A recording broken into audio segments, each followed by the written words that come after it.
नमस्कार, मैं हूं अनुष्का। आइए आपको दिखाते हैं देश प्रदेश की सभी छोटी बड़ी खबरें जो दिन भर बनी रही सुर्खियों में।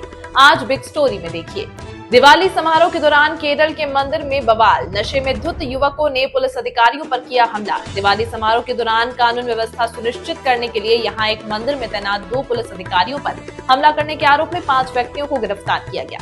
यह जानकारी पुलिस ने मंगलवार को दी। आरोपी के खिलाफ लोक सेवकों को उनके कर्तव्य पालन से रोकने के लिए हिंसा का प्रयोग करने के आरोप में भारतीय न्याय संहिता के तहत एक मामला दर्ज किया गया है। बंगाल की खाड़ी के ऊपर बना लो प्रेशर एरिया देश के पूर्वी हिस्से में एक बार फिर मौसम का रुख बदल सकता है। इसके पीछे वजह है बंगाल की खाड़ी के ऊपर एक निम्न दबाव के क्षेत्र का बनना। मौसम विभाग के मुताबिक अगले 36 घंटों में इसके दबाव क्षेत्र में तब्दील होने की उम्मीद है, जिससे उड़ीसा में बारिश हो सकती है। मौसम विभाग ने यह जानकारी दी है। कर्नाटक में कुछ तो गड़बड़ है। सीएम के सलाहकार ने बालू माफिया को खुली छूट मिलने का लगाया आरोप, लिखी चिट्ठी। ऐसा लगता है कि कर्नाटक में सिद्धारमैया के नेतृत्व वाली कांग्रेस सरकार की नैया अब हिचकोले खा रही है। राज्य में बालू माफिया को लूट को खुली छूट मिलने का आरोप लगाया जा रहा है। यह आरोप कोई और नहीं बल्कि सीएम सिद्धारमैया के खिलाफ सलाहकार बसवराज राया रेड्डी लगा रहे हैं। इन्होंने इस संबंध में एक चिट्ठी भी मुख्यमंत्री को लिखी है। कर्नाटक में सीएम सिद्धारमैया के नेतृत्व वाली कांग्रेस सरकार गिर जाएगी और वहां एक नया मुख्यमंत्री बनेगा। कर्नाटक में विपक्ष के नेता आर अशोक ने यह भविष्यवाणी की है। उन्होंने कहा कि इस साल नवंबर या दिसंबर में सिद्धारमैया के नेतृत्व वाली सरकार गिर जाएगी और राज्य में नया सीएम बनेगा। दीपावली के अवसर पर पीएम मोदी ने देशवासियों के नाम एक पत्र लिखा है। इस पत्र के जरिए पीएम मोदी ने एक तरफ जहां देशवासियों को दीपावली पर्व की शुभकामनाएं दी हैं, तो वहीं इसके अलावा उन्होंने देश के लोगों से कुछ खास अपील भी की। इसमें स्वदेशी अपनाने से लेकर योग करने और स्वास्थ्य को प्राथमिकता देने की भी अपील पीएम मोदी ने की। पीएम ने अपने पत्र में ऑपरेशन सिंदूर से लेकर नेक्स्ट जनरेशन रिफॉर्म्स तक की चर्चा भी की। बीसीसीआई का सख्त रुख, मोहसिन नकवी को मेल कर कहा, भारत को सौंप दो एशिया कप ट्रॉफी। सितंबर 2025 में एशिया कप टूर्नामेंट का आयोजन किया गया था। उस टूर्नामेंट के फाइनल में टीम इंडिया ने पाकिस्तान को करारी मात दी थी। खिताब जीतने के बाद वहां टीम इंडिया ने एशियाई क्रिकेट काउंसिल के चीफ और पीसीबी अध्यक्ष मोहसिन नकवी के हाथों ट्रॉफी लेने से इनकार कर दिया था। तो उसके बाद नकवी ने ट्रॉफी को एशियाई क्रिकेट परिषद के हेडक्वार्टर में रखवा दिया। इसको लेकर मैच के बाद काफी बवाल हुआ था। उत्तर प्रदेश के बरेली में गरीब और पिछड़े हिंदुओं को ईसाई बनाने के लिए लालच देने के आरोप में पादरी समेत 3 लोगों को गिरफ्तार किया गया है। पुलिस के मुताबिक आरोप है कि वे धर्म बदलने के लिए कमजोर वर्ग के लोगों को लालच दे रहे हैं। पुलिस ने कहा कि यह पता लगाने के लिए जांच शुरू की गई है कि कथित धर्म परिवर्तन की गतिविधियां कब से जारी थी और उसमें कितने लोग शामिल थे। उत्तर प्रदेश के सहारनपुर जिले में बस का इंतजार कर रहे एक 32 साल के युवक की डंपर ट्रक से कुचलकर मौत हो गई। पुलिस ने मंगलवार को यह जानकारी दी। एसपी सागर जैन ने बताया कि मृतक की पहचान सुंदर सिंह के तौर पर हुई है, जो छजपुरा गांव का रहने वाला था। उन्होंने बताया कि वह सोमवार रात देहरादून सहारनपुर मार्ग पर सड़क किनारे खड़ा था, तभी सहारनपुर की तरफ से आ रहे एक तेज रफ्तार डंपर ने उसे टक्कर मार दी, जिससे उसकी घटनास्थल पर ही मौत हो गई।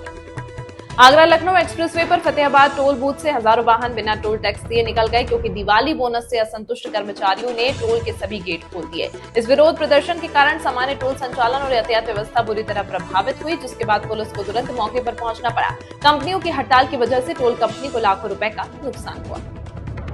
लखनऊ में रिजर्व पुलिस लाइंस में आयोजित उत्तर प्रदेश पुलिस स्मृति दिवस कार्यक्रम में मुख्यमंत्री योगी आदित्यनाथ ने ड्यूटी के दौरान अपने प्राण न्यौछावर करने वाले पुलिसकर्मियों को नमन किया। इस दौरान पुलिसकर्मियों के 234 मेधावी बच्चों को 51,10,000 रुपए की छात्रवृत्ति प्रदान की गई। सीएम ने कहा कि बेहद चुनौतीपूर्ण हालत में राज्य पुलिस फोर्स के सदस्यों ने अपने कर्तव्य को सर्वोपरि मानते हुए अपराध नियंत्रण, कानून व्यवस्था बनाए रखने और सामाजिक सद्भाव स्थापित करने में सराहनीय भूमिका निभाई।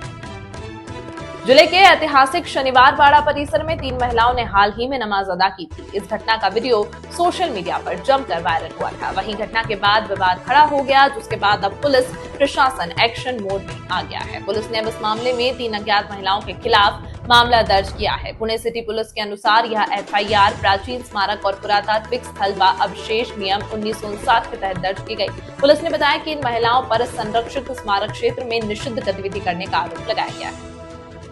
नवी मुंबई के वाशी इलाके में बिल्डिंग में बीती रात करीब 2 बजे भीषण आग लग गई। आग में 4 लोग जिंदा जलकर मर गए। जानकारी के मुताबिक वाशी के रहेजा कॉम्प्लेक्स में आग लग गई। घर में सो रहे 4 लोग जिंदा जल गए। यह घटना नवी मुंबई के वाशी स्थित रहेजा कॉम्प्लेक्स में तड़के 2 बजे हुई। आग में 3 फ्लैट प्रभावित हुए। आग लगने का कारण अभी तक पता नहीं चल पाया है और मामले की जांच शुरू कर दी गई। पूर्व विधायक बच्चू कडू ने किसानों से आत्महत्या करने के बजाय विधायक को काटने या मारने की अपील करने वाली टिप्पणी करके विवाद खड़ा कर दिया है। महाराष्ट्र के मंत्री संजय शिरसाट ने इस टिप्पणी की कड़ी आलोचना की तथा उनसे किसानों को उकसाने से बचने को कहा है। 3 साल के मासूम बच्चे के चेहरे पर कुत्ते ने किया हमला, हुई मौत। महाराष्ट्र के जालना में कुत्ते के हमले में एक 3 साल की मासूम बच्ची की मौत हो गई। कुत्ते ने बच्चे के चेहरे पर हमला किया था। इस घटना से बच्चे के परिवार में मातम पसर गया है। अरविंद खान केजरीवाल औरंगजेब के चहेते, आप प्रमुख पर क्यों भड़क गए मंत्री मनजिंदर सिंह सिरसा।